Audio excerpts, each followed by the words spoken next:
ကြ class teacher လေးဘာကချောင်းလဲငါတို့ဘာလုပ်ကြမလဲအဲ့ချိန်မှာကဲငါတို့အငိမ့်လောက်ကြမယ်ဟာပေါ့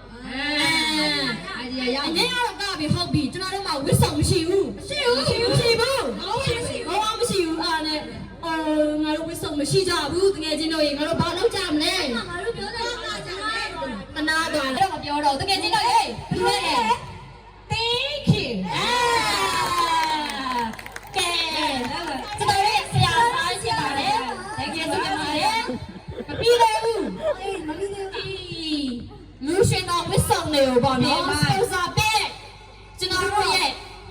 မန္တလေးမှာထင်ပေါ်ကြော်ကြားတဲ့ဇတ်တပင်ပညာရှင်ဦးဝင်းနောင်စီရနဲ့ဟားလိုက်လို့ဘာလို့လဲဘာလို့တာလို့ရတာလို့ပြောလို့ဟာချာတာဆွဲချလာဆိုသူမိမနောက်ကဦးဝင်းနောင်မျက်စိကလားရှိဘူးဟုတ်ပါတယ်ဒီလိုနဲ့ဘတ်ဂျက်အငိမ့်လေးဖြစ်လာတာပါအဲ့ဒါနဲ့ဘတ်ဂျက်ဖြစ်သွားတာဘတ်ဂျက်โอเคပါအဲ့တော့ကျွန်တော်ရဲ့အငိမ့်ငယ်လေးမှာဒီလူရှင်တော်ချောချောလေး၄ယောက်ပြီးတော့မင်းသမီးကျော်လေးရတယ်ပါသေးတာပါပါတယ်အဲ့ငါတို့မင်းသမီးလေးရောဖြားခန့်အော်ဘူးချင်းချိုင်းနေမင်းညာတကြလုံးလေးပဲဖြားခန့်ဟုတ်ပါဟဲ့လို့အဲ့ဒါအမရလေးဖြားခန့်ဆရာမလို့ဒီမှာရောအဖြားခန့်တော့မင်းသမီးလေးကသူမိတ်ကနေနေမပါတော့ပြန်မြင်ရမယ်ကွာဟုတ်ပါတယ်ပေးလိုက်ပြီနော်အဲ့လိုမျိုးအချိန်ပေးတဲ့အချိန်မှာဝါပေးတဲ့ကြီးဒီတိုင်းထိုင်ဆောင်နေပြီအားနာကြီးဟုတ်ပါတယ်ပြည်တဲ့ကြီးလည်းပြေးနေမယ်အဲ့တော့လူလဲစုံနေမိုက်ကလည်းလက်ထက်ရောက်ပြီဆိုတော့တချင်းဆိုခြင်းတချင်းဆိုတော့မယ်ချင်းဆိုမယ်ပရီစကူမှာနေတိုင်းဆိုတော့အားမရဘူးအော်အဲ့ဒါဘီဘီရှက်တော့ပဲအော်အေးပါနောက်တချင်းဖြစ်မှာနောက်တချင်းခဲတော့မယ်ခဲတော့စပဲโอเคအဲ့တော့ဒါမဲ့နေအောင်ဒီတိုင်းတော့မဆိုဘယ်လိုလဲဆိုချင်တော့သူ့ဘာရှင်းပြီးရင်ငါဘာရှင်းရောမှာဘာရှင်းပြောင်းမယ် lyrics နည်းနည်းလေးချိန်မယ်အော်ကြိုက်တယ်ဗျာအဲ့ဆိုရင်ငါကွာအခု live ပေါ်မှာခေတ်စားနေတဲ့ချင်းလေးနဲ့စဘာတချင်းတော့တချင်းလေးလေစိတ်ဝင်စားတဲ့တချင်းလေးဘာတချင်းများလဲအဲ့တချင်းလေးကအစားကိုတော့ကကဆိုကြိုက်တယ်ကိုလေလားလာသွားလို့ပါ sorry အဲ့ကိုနဲ့စားတဲ့တချင်းလေးအပီတချင်းလေးကဒီလိုလာဘယ်လိုလာလဲကိုတော့ပြောတယ်ဟေးနေကြောရဲ့တဲ့နဲ့အော်ကြိုက်တယ်ဟောငါတို့အေးလိုက်ရမှာကိုဆိုအေးမယ်ဘာလို့ကိုဆိုအေးမယ်ကိုဆိုအေးလားကဲအဲ့ဆိုရင်ဆက်စရာဟဲ့ဆက်လို့ဟဲ့ကိုခေါ်ပြီးကဲဖိတ်တက်ကြရတယ်ကကူပါအောင်လို့ဒီတော့နေမှာပေါ့ဒီလို့ဆက်စရာနေတာလေလို့ကိုနော်ဘာလဲဟဲ့ကိုဆိုဘာလဲ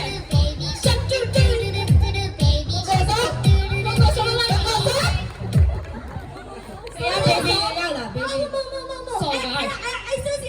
နည်းနည်းစရင်တော့ရှင်းရတော့ဘာလဲခွေနေအောင်အမကြီးတော့အဲ့ဒါ baby shark တို့เจ้าမှာဖွင့်နေမဒါဆက်စရာငါတို့ pre school teacher ဆိုပြီးဒါလည်းချစ်စမောတာခံစားရတယ်ဒါလုံးဝလက်တင်မခံနိုင်တဲ့အနေဒါပြီးမှသူနဲ့ကနေရှင်းမယ်ဘာလို့လဲကိုခေါ်ပြီးကိုလို့အေးစင်းနေပြီဒီက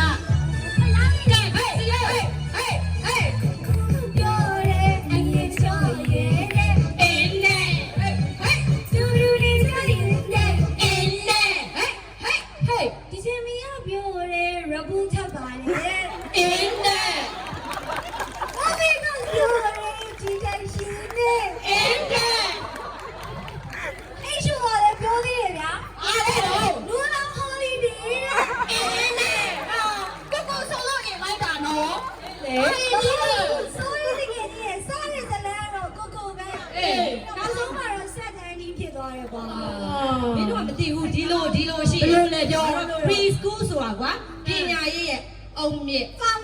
foundation အရေးကြီးတယ်တော်ပြီလေသူများ10ရက်ကိုရီ2ရက်တော်ပြီပေါ့ပြောပါလေကျင်းနေပါလေသဘောတရားငါတော့ငါဘာရှိမဖြစ်ပြီးမရောက်ဆုံးမလားဟုတ်ပါလေသူကဖွင့်နေတယ်ပဲတကယ်ချင်းကသူ့ရဲ့ခံစားချက်လေးပြောပြီးဆိုရင်တော့ကျွန်တော်ရဲ့ခံစားချက်လေးတွေကိုပြောချင်ပါတယ်ပြောချင်ပါတယ်ကဲကျွန်တော်ကပေါ့နော်ပြည့်တဲ့ကြီးကိုဒီလိုမထိုင်ခိုင်းဘလို့ထိုင်ခိုင်းမလို့ကျွန်တော်ဆိုတဲ့တချင်းလေးကိုတိလာရင်မဲမယ်ကဲ like ဆိုတိုင်းဆိုတဲ့ငါ ကပုံမိုက်တယ်သာဓုအားရလေဒီတကြီးဘယ်ဆိုနေတိလားဆိုင်တော့ဆိုင်မယ်ဟုတ်ကူစားလားဘူးကိုဆိုင်အားကဆိုင်တော့လေဝဲခါပြီးကြရော ရောင်းတော့ပဲထွက်ထားတယ်နော်ဘီရိုထဲမှာမြောက်ဖြူပြီးတော့မဖြစ်ရှင်သေးဘူး လောင်းလောင်းလေးထွက်အောင်လို့ ကားလိုက်ကိုရရပဲ အဲ့ဒီကိုဆိုင်မဟုတ်ဘူးဟောဘယ်ဆိုင်တော့ရွယ်ရွယ်နုပြိုပြီးတော့ နုပြိုနေတာဆိုင်ချာမြို့မိတိုင်းအတွက်အရမေဆောနောက်ထားမအောင်ကွာ ဟုတ်ဘူးလား ဟုတ်ဘူးဘလောက်ပဲအသက်ကကြီးကြီးငယ်ရွယ်နုပြိုနေတဲ့လူတွေအများကြီးခေါ်တယ်ဘာဆိုင်ဘာဆိုင်ဒီချက်တက်က तू ကကိုဆောငါ rapper လုပ်မယ်ဒီနေ့အဲ့တော့ငါတို့ကဟောမဒီလိုက်ရ ဟေးဟောင်းနေလိုက်ပဲโอเคမဲဆောထငါဆောပုံမိုက်တယ်ငါဆောပုံမိုက်တယ်ဆက်ဆရာရေး music လေးနဲ့သွားမယ်ပြည်သက်ကြီးရေး ဆိုရတယ် ဘလို့ဖြစ်တော့ဒီဆက်ဆရာပဲအော်ပြည်ကန် အတူတူမနေတော့ တော့ပြီလို့ ပြန်တော့မယ် ဟေးငါဆောပုံမိုက်တယ်မဲဆောငါဆောပုံမိုက်တယ်ငါဆောပုံမိုက်တယ်ဟေးမင်းတက်ငါအတန်းကပုံများတယ်ငါတန်းပုံရတယ် မင်းတက်ငါအတန်းကပုံများတယ် ငါတန်းပုံရတယ်ငါတန်းပုံရတယ်ငါအတန်းပုံနဲ့ငါတန်းပုံရတယ် ဟာ ခဏလေးပြီးကျင်လို့ပါများလား complain ရတာ ကျန်နေတယ်မပြီးသေးဘူး အဲ့တော့ မင်းကလေးထက်ငါကလေးပုံစော့တယ် ငါကလေးပုံစားတယ် မင်းကလေးထက်ငါကလေးပုံစော့တယ် ငါကလေးပုံစားတယ် ငါကလေးပုံစော့တယ်ငါကလေးပုံစော့တယ် Nazareth Jesus baby is ပုံစော့မယောရင်လာကြည့်ရထမင်းစားပြီလေလို့ဖြစ်ကလေးတွေ ဘာလို့ခဏလေးကလေးဆိုတာသူတို့တဘာဝအရာစော့မှာ စော့ပါပဲ အဲ့ဒါမင်းတို့ညှိုးညင်းတာ ညောညင်ဘူးညမဘူးဘာမှညောညင်ဘူး ဟုတ်တကယ်ပြုံးပြုံးလေးပြော ညောညင်ဘူးโอเคညောညင်ပါ ကြည့်ရမှာ โอเคဟုတ်ပါရဲ့ဒါကျွန်တော်ရဲ့ခံစားချက်တွေပေါ့နော် အဆူနာမည်လေးကဘယ်သူ ကိုအော်ဘာဆိုင်ကိုဆိုင်ကိုဆိုင် ကိုဆိုင်က မဟုတ်ပါ ဒါ ဘူး ပေ ရော မဲ့ရှင်းနေတယ်မှာလေကိုဆိုင်ကြီးကမြင်နေတော့ငါတခုတတိသွားတယ် ဘာတရိရအောင် ရပြန်ပြီဟောငါအိမ်ပြန်တော့မယ်ပြန်ကွာငါရတောင်းပေါ်မှာလေရှမ်းပြည်ပြန်ရမှာဆိုတော့ငါတတိရသွားရဲ့ အေးကွာ နိုင်ပါလားနိုင်တယ်အဲ့နင်တို့လည်းဒီရဲ့အတိုင်းစောင်းရင်းဆိုတော့ရှမ်းပြည်မှာကတောပန်းလေးနဲ့ရန်လာနေပြီ ဟေး လမ်းလေးတွေကလည်းကွေးကွေးကောက်ကောက်လေးတွေနဲ့ကားမောင်းရမှာလိုက်ပါလား လိုက်မှာ အဲ့ဆိုပရိသတ်ကြီးလည်းဒီတစ်ချင်းလေးသိမယ်ထင်တယ် ဘယ်သရှင်တော့ တောပန်းကလေးများနဲ့ လာခြင်းနိုင်လာ နေပါ အော်အဲ့သရှင်သိတယ်သိတယ် ပြီးတယ် သိတယ်လိုက်စမ်း လိုက်မယ်စုပ်ပေးလိုက်မယ်ဒါပဲစစ်စရာရေးလို့ ဆက်စရာတော့လေးများလာခြင်းတိုင်းလာနေပါတဲ့လမ်းလေးကွေးကောက်ရဘေးတစ်ဖက်မှာဟေးစင်တဲ့ကြီးစိတ်ပဲနေတယ်ကြော်နေရှေးမတောင်းပြတဲ့စီလောကဟေး ကျိုင်းကွက်ကလေးများနဲ့ ကျိုင်းကွက် လာနေပါလေလမ်းလေးကွေးကောက်ရကြောင်းရှိနေနေစားကြောင်းရှိကြောင်းတယ်လို့ဖြတ်ကျော်မြင်ခွင့်ရှိမှာရှင်ညိုညိုလေး ရေညိုနေညိုညိုဘယ်ပါလာလဲပြောပါရေညိုညိုဘယ်ပါလာပြောပြ ဘူးဖြည်းဖြည်းနဲ့တော့မင်းကရှင်းပါမယ်အဲ့ဒီရှင်းမင်းတို့ကဒီတိုင်းကျောင်းလာနေတာမင်းကျောင်းရှိရမှဖြတ်မလား ဖြတ်ပါလေ အဲ့မှာရေညိုညိုလေးမတွေ့ဘူးလား တွေ့တယ်လေ ရေညိုညိုကမိုးရင်နဲ့ထိမှတော့ရေပြပြထွက်မလား အော်အဲ့လို ပေါ့ဒါမဲ့တေချာပြန်သွေးကြည့်အဲ့ဒါစေတနာပေါ့ အာဘလို့ဖြစ်တာတော့ဘလို့စေတနာ ဟု တော့ တ်တယ်အဲ့ဒါစေတနာဘာလို့လဲဆိုတော့ကွာမင်းတို့နေကဘယ်မျိုးလဲဘယ်မျိုးလဲ မန္တလေး မန္တလေးမျိုးဆိုတာကုန်းလန်းပူဆောင်ရေးကိုပဲအားချတာကျောင်းလာမလားဆိုင်ငယ်လေးနဲ့ပို့တယ်ကားလေးနဲ့ပို့တယ်ဟိုနေရာကောင်းမလားအိုးဝင်လေးကလည်းပါလေအဲ့တော့ကလေးတွေက transportation ပေါင်းစုံမသိဘူးလေ မသိဘူး ငါတို့လည်းနည်းစီကကလေးတွေသိတယ် ဘာသိတော့ မိုးရင်းဆိုရင်တို့မှကားလေးဆိုင်ကလေးမလုံး လုံးဝမလုပ်ဘူး ဘာလို့ လေတလေ ကာဒီဘယ်လိုလဲအေဂျင့်တော်ကြီးအဲ့လိုပြီးပါပါအဲ့ဒါကအင်းလေးဘိုက်လေးကိုရတာအဲ့ဒါကအင်းလေးဘိုက်ဟောတော့မှမီရှယ်ဆန်ဘိုက်ဘိုက်တွေရောမပြီးငါကတော့စော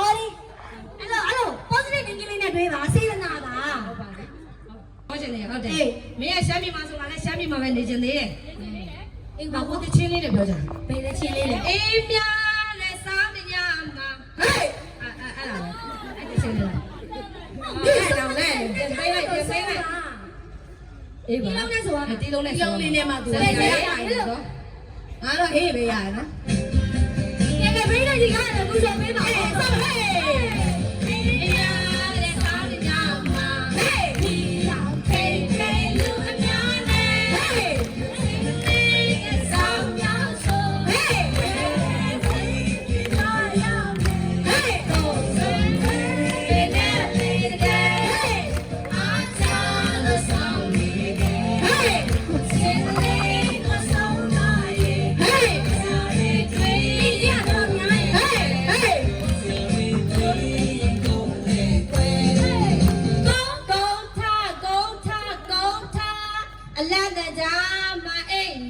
အဲ့ကုန်ပြီဒီတေးမီငါပြေးတယ်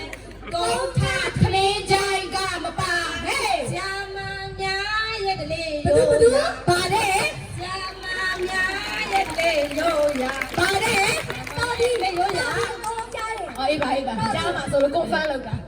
ဘယ်ဆရာမကြီးလဲဘယ်ဆရာမကြီးလေငါတို့လေတနာလိုက်ပါညိနာလိုက်ပါကွာရှင်းလိုက်အောင်နည်းနည်းတော့ရှင်းအောင် ငါတို့ကဂျူလီချင်းဆိုတာပုံမှန်တခြားအလုပ်တွေပဲ8နာရီထိုးမှစောင့်အေးအဲ့ဒါကဘာလို့မမီလဲငါတို့အစောကြီးလာရတယ်လေအတန်းနေရှိရအတန်းနေရှိတယ်ဘာအတန်း class အတန်း class 8နာရီစ9နာရီစတာလေရောက်တယ်လားမရောက်ဘူးတော်ပြီလေခုံခွဲရအဲ့တော့သဘောတရားပေါ့အေးသဘောတရားဆောင်းတွင်းကွာအေးတယ်မနဲ့စောစောစီစီဆိုင်ကမောင်းပြီးလာရမှာနည်းနည်းပုံမှန်မောက်ကြပါပေါ့ဒါပေမဲ့ငါတို့ကအပြင်းနေလာလေကျောင်းမှနေတဲ့သူတွေလည်းရှိရလေမချိခိုင်းနဲ့ကွာဒါတော့မချိခိုင်းနဲ့ကွာအဲ့ဒါတော့သူတို့ကဏ္ဍပေါ့အစားဖိုင်းခိုင်းပါလေဆိုတော့ပြောချင်တယ်ငါပြောလိုက်အောင်ငါတို့ကအပြင်းနေလာပြီးတော့မနဲ့စောစောစီစီထပြီးကွာမီးရပြတ်ပြီမင်းနဲ့မပါတော့မပါဘူးငါတို့ကအပြင်းနေဒါပေမဲ့ကျောင်းမှကြာဒီစနေဆန်ဟိုဟာမီးစက်နိုးပြရလေကွာမီးစက်လေးနဲ့ဒါပေမဲ့သူကနဲ့ဆိုးဆိုးစီချပြီးတော့သူချက်တယ်စက်တစ်ထိုးပြီကွာသမင်းစားကလေးစားဖို့ချိန်ရောက်ပြီသမင်းသားဒီချိန်ရေးသမင်းသွားခူးလိုက်အောင်မယ်ဆိုခိုးပြီးရှင်းသွားပြီအဲ့ပါပြီသမင်းကပါလာဘူး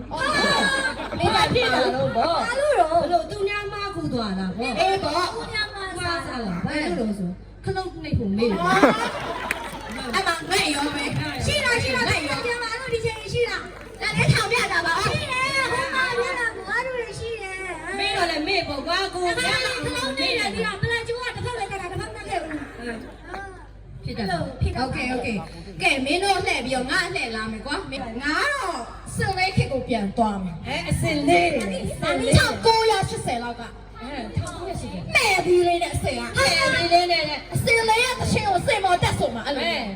ကစိတ်ဝင်စားရင်အစောတော့နည်းနည်းတော့နာမည်ကထူးဆန်းတယ်ကွာဗါလဲအေးငါကြားလိုက်တာမင်းဘူးဆိုလားပဲမင်းဘူးတော့မဟုတ်ပါဘူးမင်းဘူးနာမည်ကမြို့မင်းဘူးလားခဏထားခဲ့အေးမင်းဘူးဟုတ်တယ်ငါဘူးလားဝင်းဦးဆိုတော့လေးလေဝင်းဦးကဘယ်လိုလေးပါလဲမင်းကောင်လိုက်ကွာငါတချင်းစုံပြီးတော့ငါနာမည်တော့မသိဘူးလားကွာမသိဘူးကွာ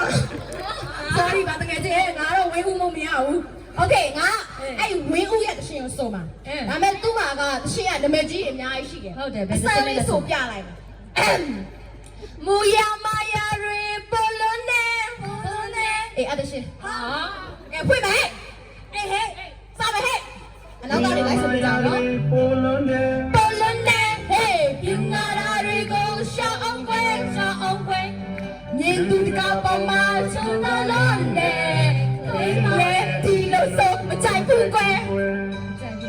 စာရွက်စာတမ်းနေများလို့နဲ့ဒီတဲ့ရှင်တွေကိုရှောင်းကွယ်မတီရလုံးအလုံးနဲ့ကိုစီရဲ့ဒါတွေကိုမသိဘူးကွယ်ဟေးရပြီအဲ့ဒါဆိုရမိုတီ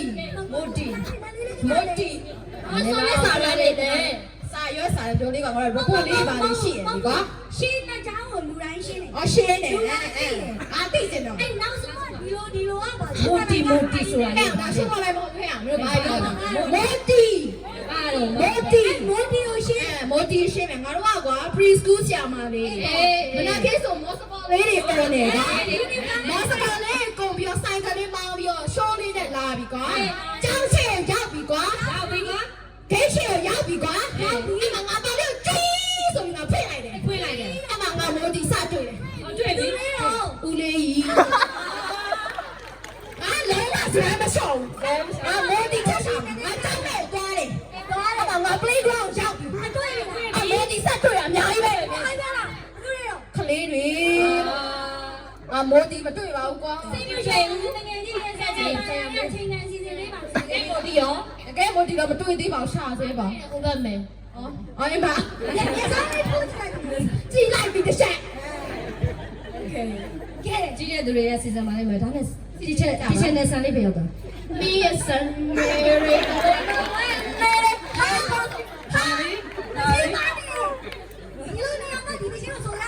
မဟုတ်ဘူးအတရှိအောင်ကတော့ဆိုနားထောင်မှများတော့မှုဝေး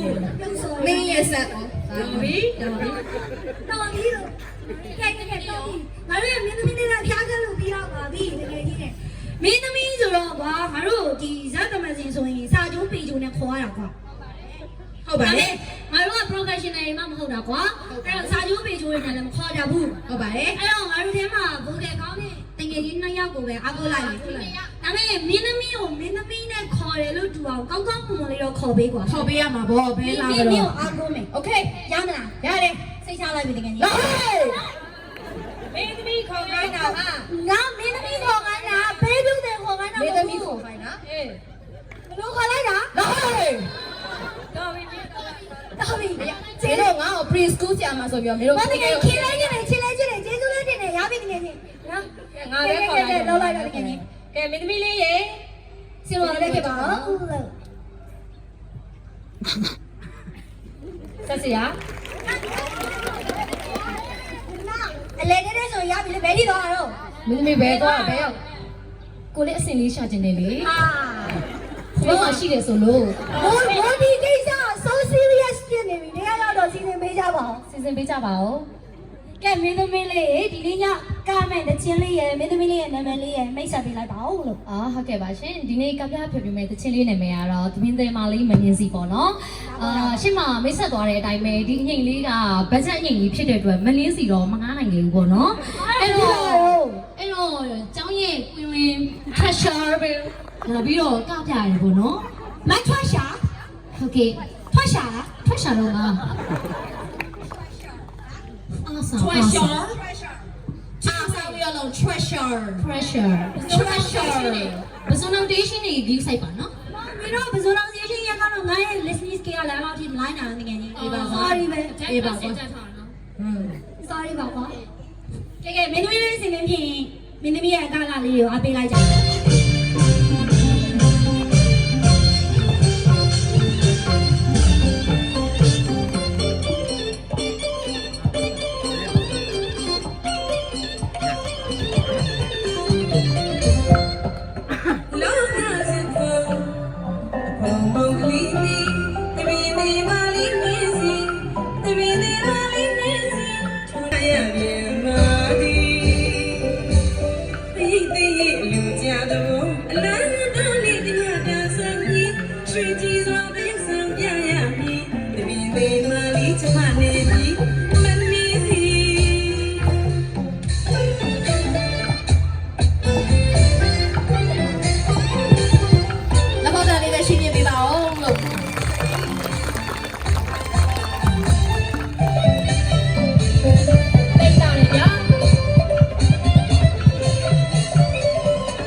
မောပြီနော်တော်တော်မောပြီနော် ဒီငယ်ကိုမောနေရဆက်ပြောဖို့အောင် ကဲတကယ်ချင်းတို့ဖိတ်ကနေရနော် အားလည်းအနောက်မှာကောက်နေ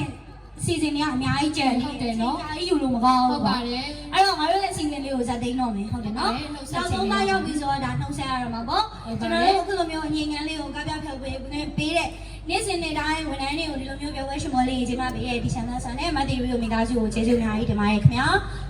ခုလိုမျိုးစင်ပေါ်မှာတက်ပြီးတော့မျက်နှာပြောင်းခွင့်ပေးတဲ့ဒီချက်မိမိကိုလည်းကျေးဇူးအများကြီးတင်ပါတယ်ကျွန်တော်တို့ရဲ့ဒီစတဲ့ဖြူဖြူလေးတွေကိုပြန်ပြောလိုက်ပါအောင်မယ်စပေါ်လာပေးတဲ့ဒီချက်စားကျေးဇူးများကြီးတင်ပါတယ်ဟုတ်ငါမေ့ဒီနောက်တစ်ယောက်ဖိတ်ချင်တော့ ဘာလို့လဲ ငါတို့လေဇက်စတိုက်ကြတဲ့ဒီနေ့အထိဒီမှာတိုင်းကန်ရှိပေးတဲ့ကျွန်တော်တို့ရဲ့မမီဆန်းကျေးဇူးများကြီးတင်ပါတယ်ခင်ဗျာဒီနေ့ကတော့အားလုံးပြောရှင်မယ်ခရစ်စမတ်နေ့လေးလို့ထင်ပါတယ်ခင်ဗျာ